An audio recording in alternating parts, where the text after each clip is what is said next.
How's it going, Yankee fans? My name is Alex, and today I wanted to discuss, can the Yankees sign both Aaron Judge and Juan Soto? Now, we both know, and everybody knows, that Aaron Judge is going to probably be top two, top three, if not win the MVP this year. He has been on an absolute tear in the month of July, just coming off the All-Star break. He has been unbelievable. To give you an idea of just how fantastic he's been this month, he's hitting 330 with a 43% on base rate, a 743 slugging, and a 1.177 OPS, including 8 homers, 22 RBIs, and 23 strikeouts over 70 at bats. He's been in an absolute monstrous hot streak. Juan Soto, on the other hand, is just an absolute beast as well. We're looking at 2 generational players. Now, the question is, if the Yankees extend Aaron Judge, and right now they're kind of trying to figure out the yearly AAV.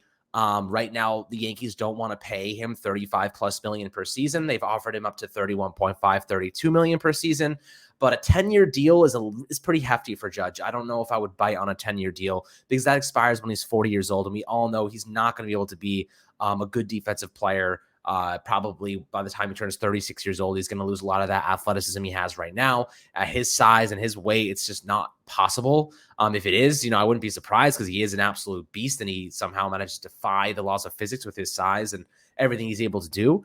But I will say this, I think that Aaron Judge will probably end up coming together with the Yankees and signing a deal. That's 7 years seems like a healthy number to me.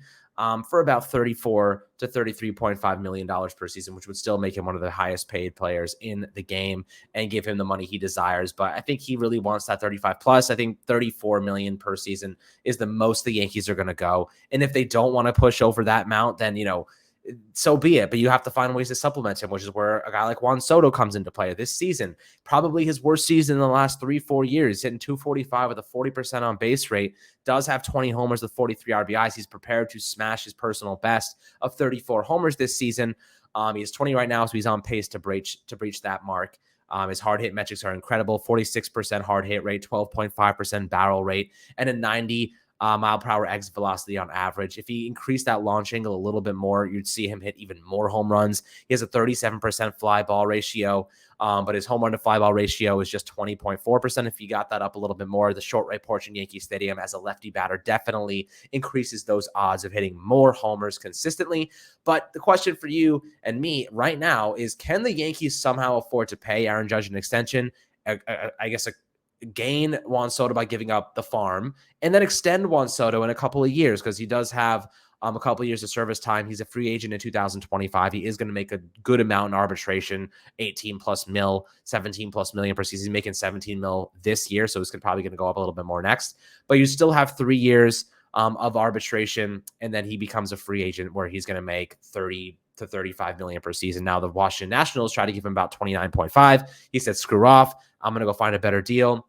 And then they were like, okay, we'll try to trade you. And now it's kind of a whole thing. And it seems like the two sides are souring. And Soto is kind of like upset with them. And I don't think he wants to play for them anymore. So a team like the Yankees with a really deep farm system may come in. Like the Dodgers are another team. The Mets have explored the possibility of going out and getting Soto. So there's definitely a lot of different teams involved in the sweepstakes. But, yesterday, I think Jack Curry from Yes Network did say the Yankees have expressed interest. They are considering a potential blockbuster deal. But now you have Michael King going down. It definitely throws a wrench into the plans. If you wanted to go for Soto, now you need a bullpen arm. Now you need a starting pitcher like Luis Castillo and an outfielder to help smooth over the deficiencies of Joey Gallo, who's not seeming like he's going to contribute much the rest of the way. So how much would it take to sign both of these guys over the long term? Well, let's give you an idea of how much the Yankees make per year. So the Yankees have earned pretty much over $600 million per season in revenue. And then COVID hit, right? COVID hits, they only make $108 million, which is down a sixth of what they earned in 2019.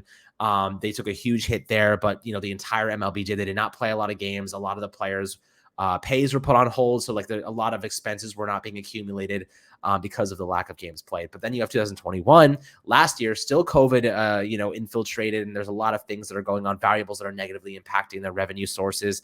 $482 million they earn the year after COVID. Now this year, everyone's back in the stadiums except for Canada. I think we're looking at probably upward of $650 million. We're back to normal levels for the Yankees, and they're probably hovering the $650 to $700 million revenue category. So That's an interesting number because, the Yankees can easily afford to go out and essentially sign Judge on an extension, $34 million over, I don't know, like 7 years, makes sense with it out maybe after the fifth year, sixth year, maybe a club option for Judge. We look at the actual Yankees salary and payroll right now. So they have $250.5 million in total payroll, with $214.2 million in active payroll, $34 million on the injured list. Then you have some minor salary stuff that they've done. This $1.7 million, not crazy. Right now, their 2022 tax threshold is $230 million.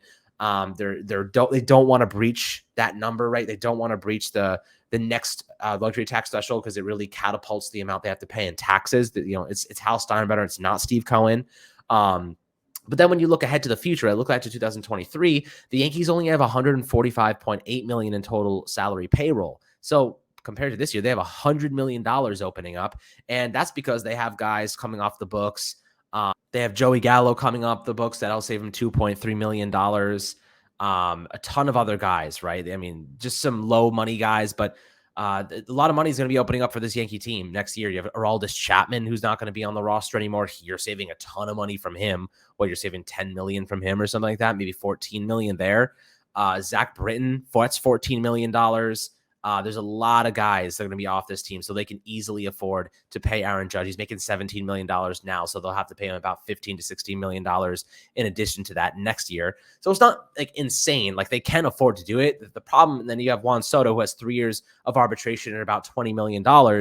It's just about how Steinbrenner not getting greedy and not trying to nitpick every single move and trying to penny save with a team that has World Series aspirations. This team hasn't won or even been to a World Series in over a decade. So I'd have to say his dad, George, is probably rolling in his grave right now at the just inadequacies of the operations of this team in terms of putting together a winning team that can actually win in the postseason.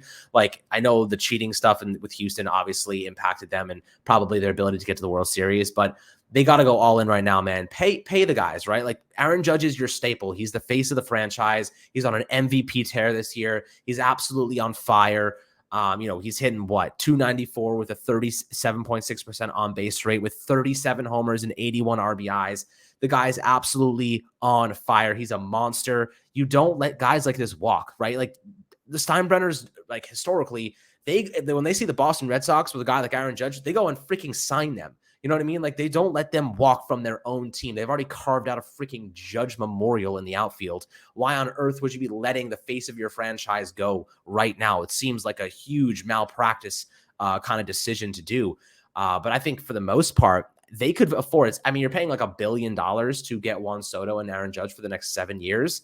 But Aaron Judge, let's see, if it's a 7-year contract, he's already about halfway through that contract when Juan Soto's deal comes to fruition and he starts getting paid like that.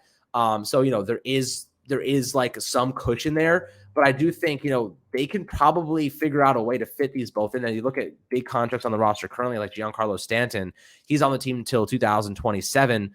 The player, he can opt out, or the Yankees have an opt out in 2028. So you still have 1, 2, 3, 4, 5 years left of Stanton on the books.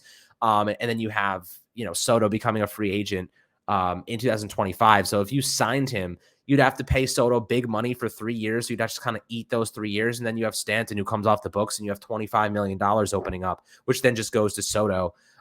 So the Yankees have money. They have a lot of great prospects, but, those would obviously be flipped in a deal for Juan Soto, who is a generational talent at 23 years old. You don't find players like this very often on the board that are available via the trade market. He is a lab-grown Yankee player. Everything the Yankees love, Juan Soto was composed of those qualities. So it is pretty exciting, but I think the Yankees can afford to actually sign Judge and then get Soto and then pay him as well 3 years down the line. I don't think it's going to be a problem for the Yankees to do that. It just depends if Steinbrenner wants to actually dish out that kind of money, if he actually wants to win baseball games, or just treat this like a business. So we'll see what happens, guys. The interest is real, but we have a couple days left before the trade deadline comes to an end. It should be exciting. It's going to be fun. We'll keep you guys updated on all the relevant news and updates. Hope you guys enjoyed this episode. Make sure to like and subscribe as always. We'll catch you guys on the next Fireside Yankees episode.